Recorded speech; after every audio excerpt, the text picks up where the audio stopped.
முன்னாள் அமைச்சர் செங்கோட்டையன் அவர்கள் எம்ஜிஆர் ஜெயலலிதா படங்கள் எடப்பாடி அவர்கள் கலந்து கொண்ட விழாவில் இல்ல. அவர் வீட்டுக்கு போலீஸ் பாதுகாப்பெல்லாம் போட்டிருக்காங்க. சின்ன விஷயத்தை பெருசாக்குறது. அவர் பெரிய அளவில் ஒன்றும் போர்க்குறெல்லாம் எழுப்பல.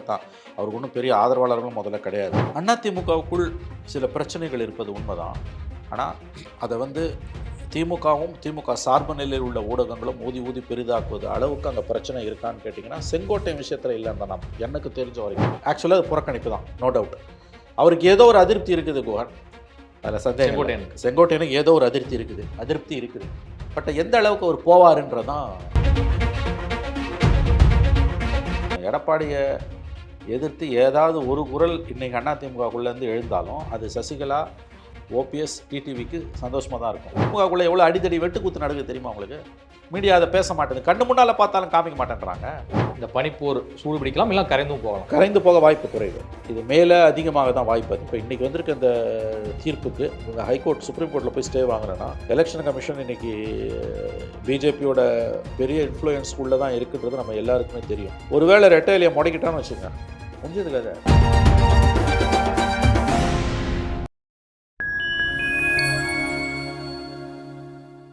ஃபைன்டம் வாய்ஸ் நேயர்களுக்கு வணக்கம். நான் உங்கள் சிங்குவன். நம்ம சிறப்பு நிகழ்ச்சியில் நம்மோடு இணைந்திருக்கிறார் மதிப்பிற்குரிய மூத்த பத்திரிகையாளர் திரு மணி அவர்கள். வணக்கம் சார்.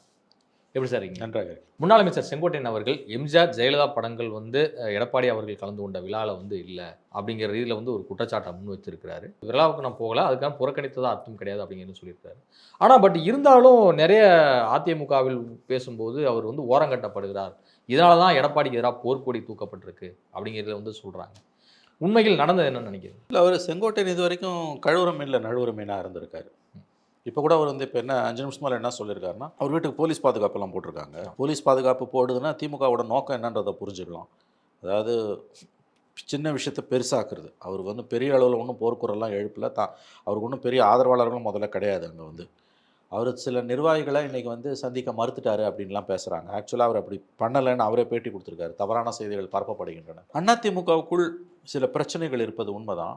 ஆனால் அதை திமுகவும் திமுக சார்பு நிலையில் உள்ள ஊடகங்களும் ஊதி ஊதி பெரிதாக்குவது அளவுக்கு அங்கே பிரச்சனை இருக்கான்னு கேட்டிங்கன்னா செங்கோட்டையன் விஷயத்தில் இல்லைன்னு தான் எனக்கு தெரிஞ்ச வரைக்கும்.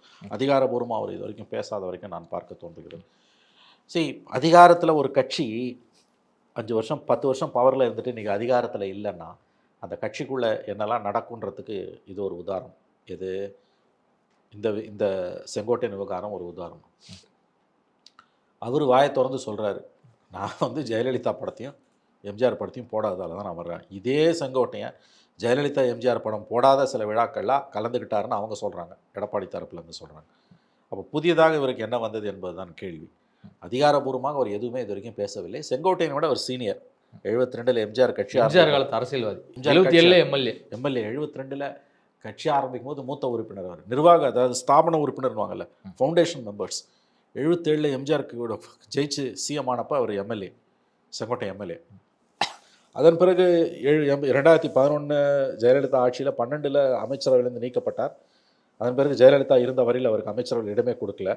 ஜெயலலிதா மறைந்து எடப்பாடி சிஎம் ஆகி சசிகலா ஜெயிலுக்கு போகிறதுக்கு முன்னால் தான் அவர் மந்திரியாக்கிட்டு போனாங்க. பள்ளிக்கல்வித்துறையை கொடுத்துட்டு போனாங்க. ரொம்ப ஓரங்கட்டப்பட்டது இல்லாமல் ஒரு லோ ப்ரொஃபைலில் தான் அவர் இருந்தார். இன்றைக்கி அவர் இந்த விஷயம் அவர் கலந்து கொள்ளவில்லை என்பது புறக்கணிப்பது ஆகாதுன்றார். ரெண்டுத்துக்கும் வித்தியாசம். உங்களுக்கு ஒருத்தர் ஃபங்க்ஷனை நீங்கள் போகல அப்படின்னா அது எப்படி சொல்கிறது, நம்ம புறக்கணித்தார்னு தான் எடுத்துக்க முடியும். பாய்காட் தான் அது. அதை கண்ணியமாக நீங்கள் அவர் கலந்து கொள்ளவில்லை அப்படின்றார்.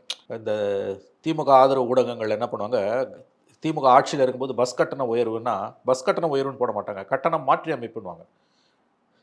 அதே ஜெயலலிதா பீரியட் எடப்பாடினா பஸ் கட்டணம் விற்றென்று உயர்ந்ததுன்னுவாங்க, அப்படி போடுவாங்க. அதே ஸ்டாலின் சிஎம்மாக இருக்கும்போது, கலைஞர் சிஎம்மாக இருக்கும்போதுன்னா பஸ் கட்டணம் மாற்றி அமைப்பு. ஏன்டா 10 ரூபாய் டிக்கெட்டு 15 ரூபாய், ஆனால் அது கட்டணம் உயர்வு தானே போடணும். அவங்க ஆட்சியில் இருந்தாங்கன்னா கட்டணம் மாற்றி அமைப்பு. எதிர்கட்சியாக இருந்தால் ஜெயலலிதா கவர்மெண்ட்டாக இருந்தால் கட்டணம் உயர்ந்தது, விற்றென்று உயர்ந்தது, ராக்கெட் வேகத்தில் பஸ் கட்டணம் உயர்ந்தது, இப்படி போடுவாங்க. அந்த மாதிரி நமக்கு பிடிக்குதுன்னா செங்கோட்டையன் அந்த நிகழ்ச்சியில் கலந்து கொள்ளாததை அது புறக்கணிப்பு. பிடிச்சதுன்னா இல்லை கலந்து கொள்ளவில்லை, ஆக்சுவலாக அது புறக்கணிப்பு தான், நோ டவுட். அவருக்கு ஏதோ ஒரு அதிருப்தி இருக்குது குஹன், அதில் சந்தேகம். செங்கோட்டையனுக்கு ஏதோ ஒரு அதிருப்தி இருக்குது. பட் எந்த அளவுக்கு அவர் போவாருன்றதான் நம்ம கவனிக்க வேண்டிய விஷயம். அவர் எந்த லெவலுக்கு அவரால் போக முடியும், புறச்சூழல் அகச்சூழல் எந்த அளவுக்கு அவருக்கு ஒத்து போகிறது, இவையெல்லாம் தான் நாம் கவனிக்க வேண்டிய விஷயம். அதிமுகவுக்கு உள்ளேயும் வெளியும் நெருக்கடி முற்றுகிறது. இன்றைக்கி வந்திருக்கக்கூடிய அந்த ஜட்ஜ்மெண்ட்டு, தொடர்ச்சியாக அவங்களுக்கு எதிராக இருக்கக்கூடிய வழக்குகள், இடியாப்ப சிக்கலாக கடந்த 3 ஆண்டுகளில் எத்தனை வழக்குகள் கட்சி சம்மந்தமாக நீதிமன்றங்கள் இருக்குன்னு யாருக்குமே தெரியாது.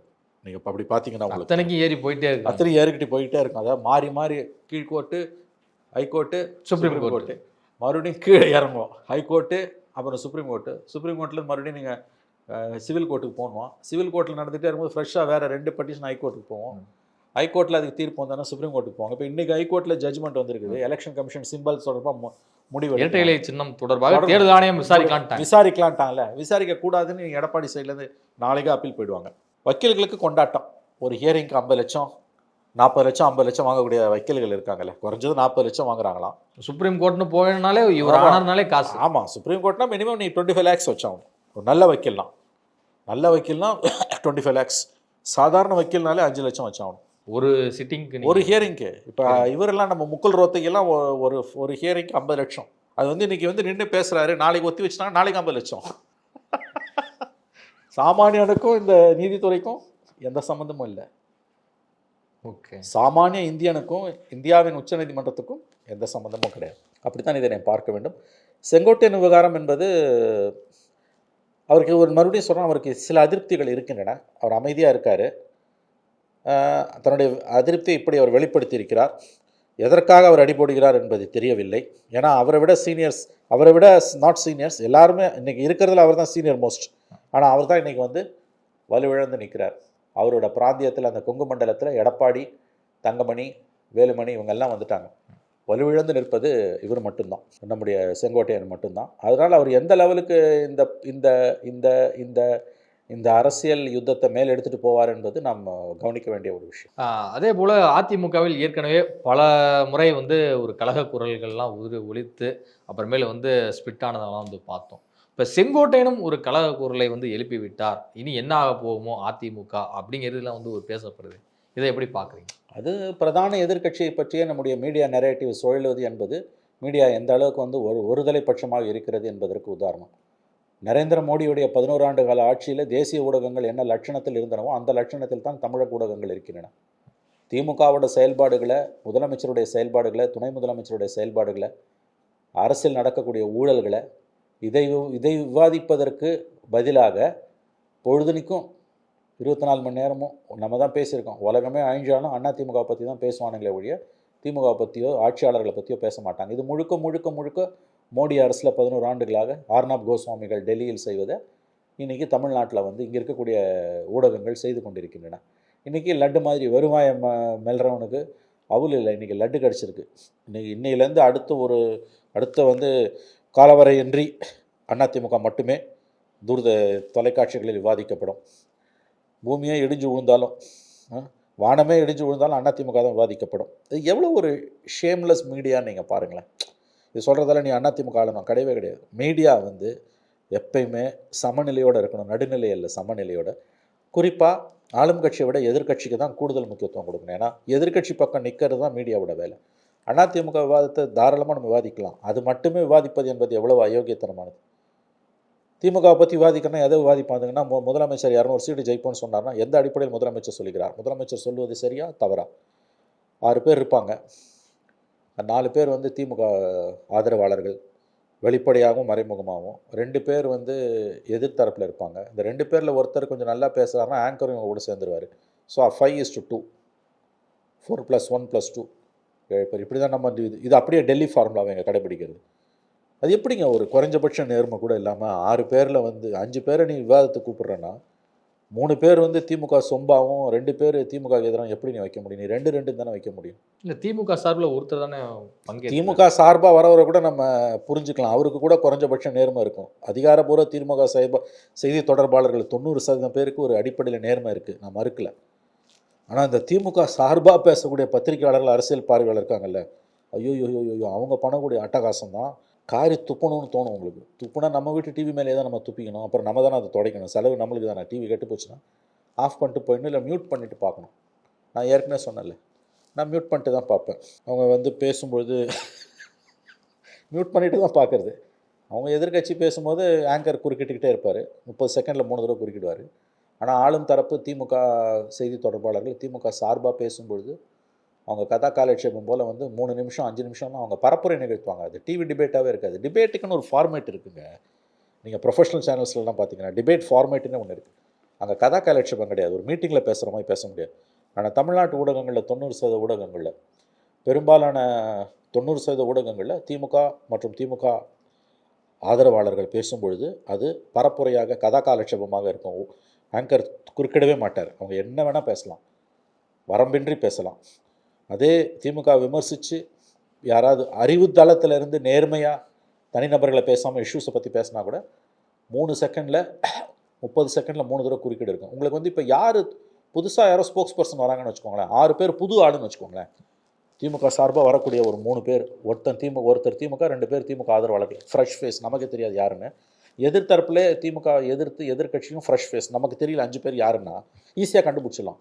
மியூட் பண்ணிட்டு யார் பேசும்போதெல்லாம் ஆங்கர் சைலண்ட்டாக இருக்காரோ அவங்கெல்லாம் திமுக சார்பு. யார் பேசும்போதெல்லாம் ஆங்கர் குறுக்கிட்டு பேசுகிறாரோ அவங்க எதிர்கட்சி. Very simple. நீங்கள் மியூட் பண்ணி அதை பார்த்துடலாம். அந்த அளவுக்கு சமநிலை இழந்து திமுகவின் தொங்கு சதையாக மான மரியாதை இழந்து விலை போய் இருக்கின்றது தான் 90% தமிழக காட்சி ஊடகங்கள். அவர்களுக்கு இன்றைக்கு பெருவிருந்து காத்திருக்கிறது.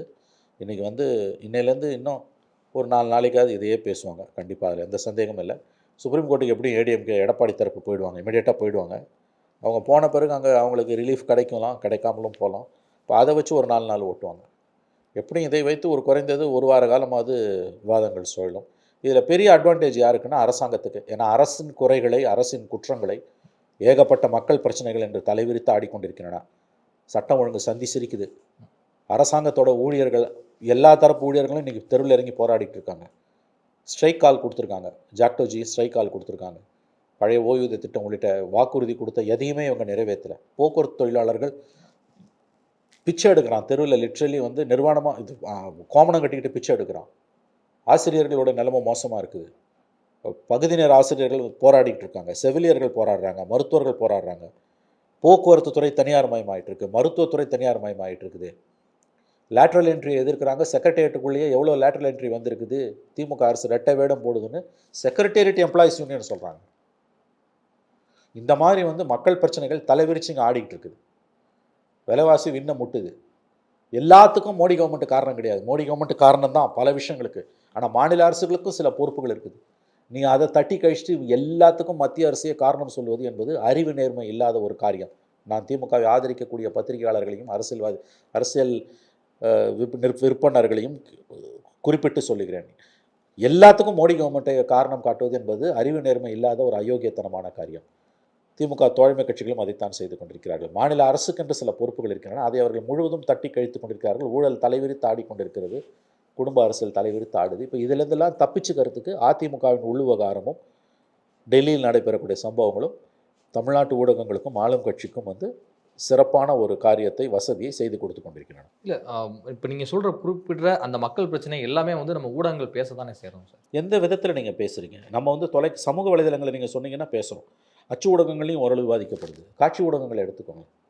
ஏன்னா இந்த டிபேட் ஃபார்மேட்ஸுக்கு ஒரு பெரிய இன்ஃப்ளூயன்ஸ் இருக்குது. ஜெயலலிதா கவர்மெண்ட்டில் 11-21 திமுக அரசு 21 வருவதற்கு, குறிப்பாக 2017-16 ஜெயலலிதா மரணத்துக்கு பிறகு 17 பிப்ரவரி சசிகலா சிறைக்கு போய் எடப்பாடியோட 4 ஆண்டு கால ஆட்சியை ஊடகங்கள் எப்படி கிழித்தெறிந்தனன்னு உங்களுக்கு தெரியும்.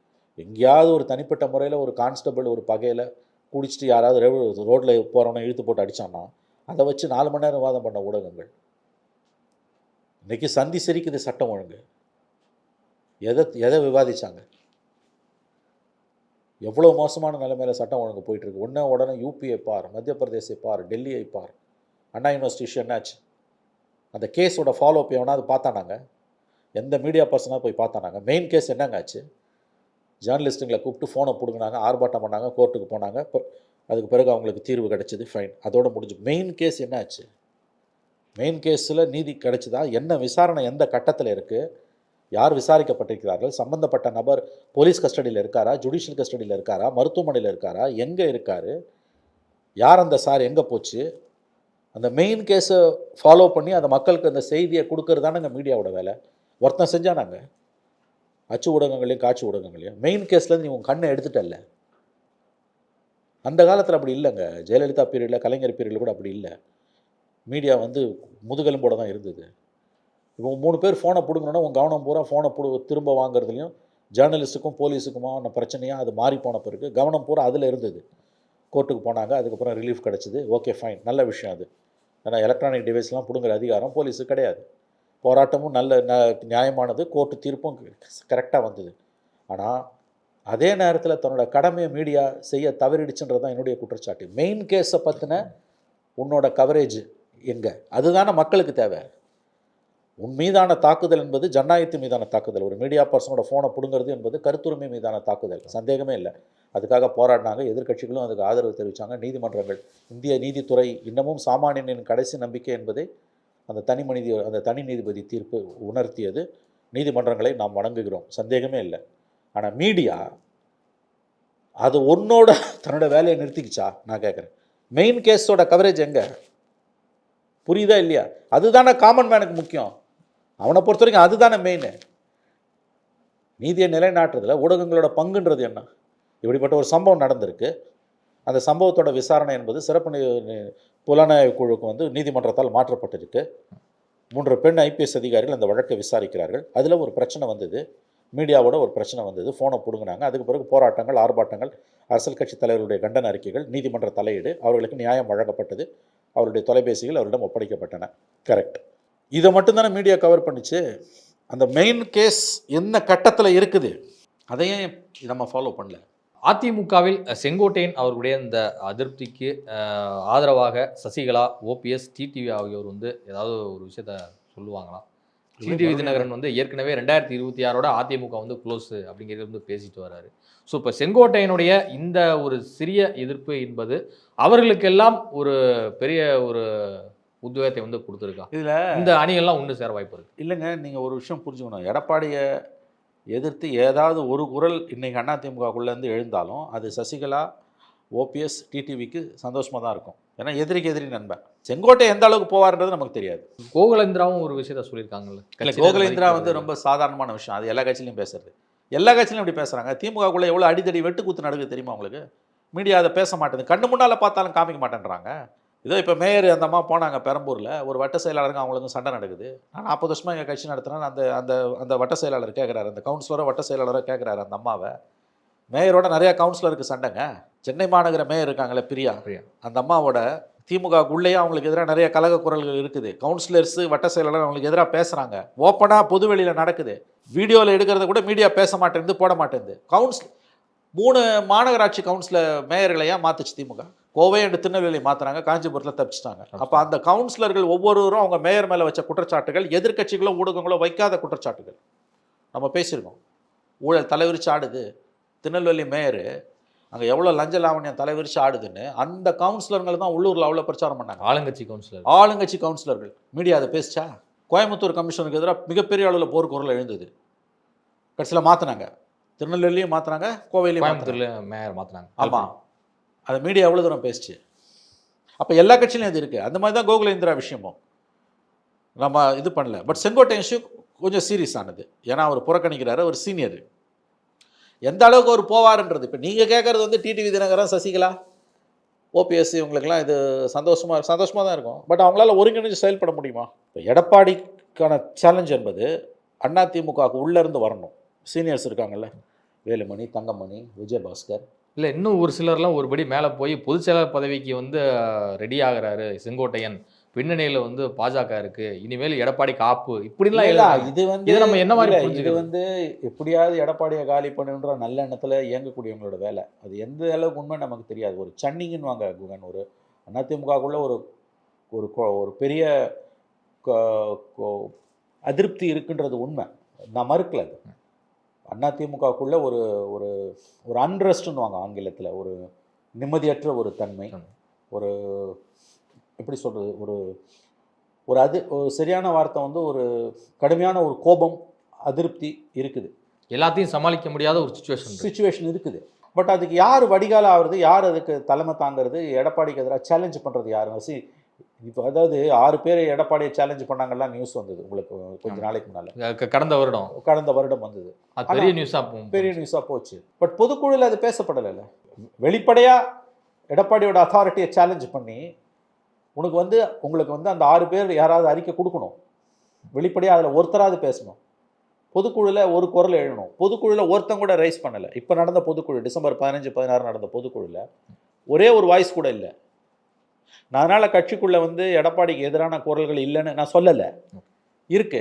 ஆனால் வெளிப்படையாக வர அளவுக்கு அது இல்லை. ஒரு 6 பேர் தனியாக மீட் பண்ணுறாங்க, அவர்கிட்ட பேசுகிறாங்க, அவர் முடிஞ்சா பாருங்கன்றாரு, அது ரிப்போர்ட் ஆகுது. ஆனால் அதோட அடுத்த கட்டத்துக்கு அவங்க போல நாங்கள் அந்த செய்தி வந்த பிறகு அவங்க அதை மறுக்கவும் இல்லை, எதிர்க்கவும் இல்லை. அதேமாதிரி பொதுக்குழுவில் அவருக்கு எதிரான குரல்கள் எழும்பவும் இல்லை. ஸோ ஒரு நிச்சயமற்ற தன்மை அதிமுகவில் நிலவிட்டு இருக்குது. ஐ திங்க் அடுத்த சில மாதங்களில் அது சூடு பிடிக்கலாம், நான் மறுக்கல. இந்த பனிப்போர் சூடு பிடிக்கலாம், இல்லை கரைந்து போக வாய்ப்பு குறைவு. இது மேலே அதிகமாக தான் வாய்ப்பு அதிகம். ஏன்னா அதிமுக வரலாறு பூரா பார்த்தீங்கன்னா பவர் இல்லைன்னா அவங்களுக்குள்ள பிரச்சனை அதிகமாக இருக்குது, ஃபைட்டு அதிகமாக இருக்குது, கட்சி உடையுது, முக்கியஸ்தர்கள் யாராவது சிலராது வெளியேறாங்க. பவர் இல்லைன்னா அந்த பார்ட்டியை கண்ட்ரோலில் வைக்கிறது கஷ்டம். திமுக பவர் இல்லைனாலும் கண்ட்ரோல்டாக இருந்தது. கலைஞர் 76 ஜனவரியில் பதவியை இழந்துட்டு 89 ஜனவரியில் தான் வரார். அந்த 13 ஆண்டு கால பாண்டவர்களுக்கு வனவாசம் மாதிரி 14 வருஷம் பாண்டவர்களுக்கு திமுகவுக்கு 13 ஆண்டு வனவாசம். அந்த பீரியடில் அவர் சந்தித்த தோல்விகள் ரொம்ப அதிகம். 77 48 சீட்டு, 80 ஒரு பெரிய வெற்றி பெறாரு, ஆனால் அசம்பிளியில் அடி வாங்குறாரு. 84 பெரிய தோல்வியை சந்திக்கிறாரு. அதுக்கு பிறகு எம்ஜிஆர் மரணத்துக்கு பிறகு தான் ஒரு ஆட்சிக்கு வரார். அதுக்கு பிறகு அது 2 வருஷத்தில் அந்த ஆட்சியை இழந்துட்டு 89 91 ராஜீவ் படுகொலைக்கு பிறகு 0, கலைஞர் மட்டும் ஜெயிச்சார், மற்றவங்க எல்லாம் தோத்தாங்க. அந்த காலகட்டம் ரொம்ப கொடுமையான காலகட்டம். திமுகவே முடிஞ்சு போச்சுன்னாங்க அந்த 5 வருஷம். 91 96 ஒரு எவ்வளவோ பெரிய தலைவர்ன்றதுக்கு உதாரணம் நான் பார்த்துருக்கேன். அந்த பீரியடில் தோல்வி அடைஞ்சு ஒரே ஒரு சீட்டு ஜெயிக்கிறாரு, ஆனால் அவரையும் ரிசைன் பண்ணிடுறாரு. அப்புறம் இடைத்தேர்தலில் 2 பேர் ஜெயிச்சு உள்ளே போகிறாங்க. 4 மாதத்தில் ஒரு பெரிய ஊர்வலத்தை தமிழ்நாட்டில் சென்னையில் நடத்தினார். கட்சியை தட்டி கொடுத்து தெருவுக்கு கொண்டு வந்தார். 93 வைகோ வெளியில் போகும்போது திமுக அதை முடிஞ்சிச்சுன்னு எழுதினானுங்க. 9 மாவட்ட செயலாளர்கள் வெளியில் போனாங்க. கலைஞர் கதையே முடிஞ்சு போச்சுட்டாங்க. அப்போ ஜெயலலிதாவுக்கு எதிராக அரசியல் பண்ணது வாழப்பாடி ராமமூர்த்தியும் சுப்பிரமணிய சாமியும் தான். கரெக்டாக 96 எலெக்ஷன் டைமில் 11th ஹவரில் அடிச்சு தூக்கிட்டார்.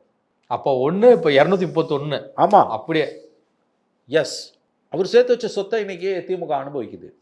கலைஞர் சேர்த்து வச்ச சொத்துனா மறுபடியும் சொல்கிறேன், இந்த கட்டிடங்களோ பணமோ சொல்லலை, அரசியல் ரீதியாக பொலிட்டிக்கல் ஸ்ட்ரென்த்தை திமுக இன்றைக்கி அனுபவிக்குது. அந்த வட்டியை வச்சு சாப்பிடுவாங்கல்ல, அப்போ சேர்த்து வச்ச சொத்தை புள்ள சாப்பிடுவாங்கல்ல, அந்த மாதிரி வந்து கலைஞரோட உழைப்பில் வந்த கட்சியை வந்து இன்றைக்கி அவங்க பொலிட்டிக்கலாக என்ஜாய் பண்ணுறாங்க. அடுத்து நாளைக்கு பவர் போச்சுன்னா திமுக அது என்னன்றது தெரியாது நமக்கு. அதை ஞாபகம் வச்சுக்கோங்க. கலைஞர் பவர் இல்லாதப்ப திமுகவை கட்டமைச்ச மாதிரி கொண்டு போன மாதிரி இப்போ இருக்கவங்களால இவங்களுக்கும் ஒரு நாள் தோல்வி வரும். எதுவும் நிரந்தரம் இல்லை. மேலே இருக்கவங்க கீழே போகிறதும், கீழே இருக்கவங்க மேலே போகிறதும் ரங்கராட்டனம் தான் அரசியல். முன்னாள் முதலமைச்சர் என்பது தான் நிரந்தரம். ஞாபகம் வச்சுக்கோங்க, முதலமைச்சர் என்பது டெம்பரவரின்னுவாங்க. அந்த மாதிரி நீங்கள் பார்க்கும்போது வந்து அதிமுகவுக்கு உள்ளே இன்றைக்கி இருக்கக்கூடிய இந்த நெருக்கடிகள் ரொம்ப சிக்கல் உள்ளே இருக்குக்குவான், நான் மறுக்கல. செங்கோட்டையன் பிரச்சனை ஒரு டிப் ஆஃப் அன் ஐஸ்பர்க்னுவாங்க. ஒரு பானை சோத்துக்கு ஒரு சோறு பதம் தான். அடுத்து இது என்ன ஆக போகுதுன்றது தான் முக்கியம். ஏன்னா இப்போ இன்றைக்கி வந்திருக்க இந்த தீர்ப்புக்கு இவங்க ஹைகோர்ட் சுப்ரீம் கோர்ட்டில் போய் ஸ்டே வாங்கலைன்னா எலெக்ஷன் கமிஷன் இன்றைக்கி பிஜேபியோட பெரிய இன்ஃப்ளூயன்ஸ்குள்ளே தான் இருக்குன்றது நம்ம எல்லாருக்குமே தெரியும். ஒருவேளை ரெட்டையிலையை முடக்கிட்டான்னு வச்சுங்க, முடிஞ்சது கதை. அந்த சின்னத்தை கொண்டு போய் சேர்க்கறதே பெரும்பாலும் ரொம்ப கஷ்டமாயிடும். ரெட்டையிலையை முடக்கிட்டான்னா முடிஞ்சது கதை. ஆனால் ரெட்டையிலை எடப்பாடிக்கு தான் அனௌன்ஸ் பண்ணிட்டான்னா எடப்பாடி விஸ்வரூபம் எடுத்துருவார். ஆனால் அங்கே அவ்வளோ சீக்கிரம் முடிவெடுக்க விடாமல் இப்போ வந்து bit by bit legal fight நடக்கும். சிவி சண்முகம் கூட தேர்தல் ஆணையத்துக்கு அந்த உரிமை இல்லை அப்படிங்கிற மாதிரிலாம் சொல்லி அதுதான் நான் சொல்கிறேன். ஏன்னா இதே எலெக்ஷன் கமிஷன் தாங்க முன்னுக்கு பின் முரணா இன்றைக்கி ஜட்ஜ்மெண்ட்டில் இருக்குன்றாங்க.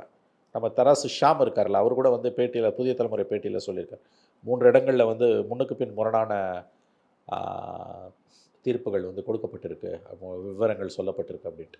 சிம்பிள் ரொம்ப சிக்கலான விஷயம் இந்தியன் பாலிடிக்ஸில். கடந்த காலங்களில் பார்த்தீங்கன்னா அது வந்து ஒரு பெரிய சிக்கலுக்குள்ளே தான் ஆகிருக்குது. இது பார்லிமெண்ட் எலெக்ஷனில் அதிமுக இந்த சிம்பிளை இதே கமிஷன் தான் ஒதுக்குச்சு. ஈரோடு பை எலெக்ஷனில் ஒதுக்குச்சு. இப்போ திடீர்னு அதில் கை வைக்கலான்னு என்ன அர்த்தம்? எம்எல்ஏஸ் 66ல் 63 பேர் அவர்கிட்ட இருக்கான். எம்பிஸில் 4 பேரில் 3 பேர் அவர்கிட்ட இருக்கான். எல்லா மாவட்ட செயலாளரும் அவர்கிட்ட தான் இருக்கான். பொதுக்குழு உறுப்பினர்கள் 99% அவர்கிட்ட தான் இருக்காங்க. அப்புறம் எதை வச்சு நீ சொல்லுவோம்? பட் சம்டைம்ஸ் எலெக்ஷன் கமிஷன் வேறு மாதிரி முடிவு பண்ணுது. அதிமுகவோட எல்லா பிரச்சனைகளுக்கும் பின்னால் வந்து இருக்கிறது, உசுப்பி விட்டு பண்ணுறது பிஜேபி தான். அதாவது சந்தேகமே வேணாம். பால் தாக்கரேக்கு பிறகு சிவசேனாவை அழித்து ஒரு தரப்பை தன் கட்டுப்பாட்டுக்குள் கொண்டு வந்தது போல் இதையும் அதிமுகவையும் ஜெயலலிதா மரணத்துக்கு பிறகு அதிமுகவை அழித்து தன் கட்டுப்பாட்டுக்குள் எடுக்க பிஜேபி விரும்புகிறது. இதுதான் பிரச்சனையோட சாராம்சம். இதுவரை உங்கள் பல்வேறு கருத்துக்கள் கொடுத்த நன்றி சார். நன்றி.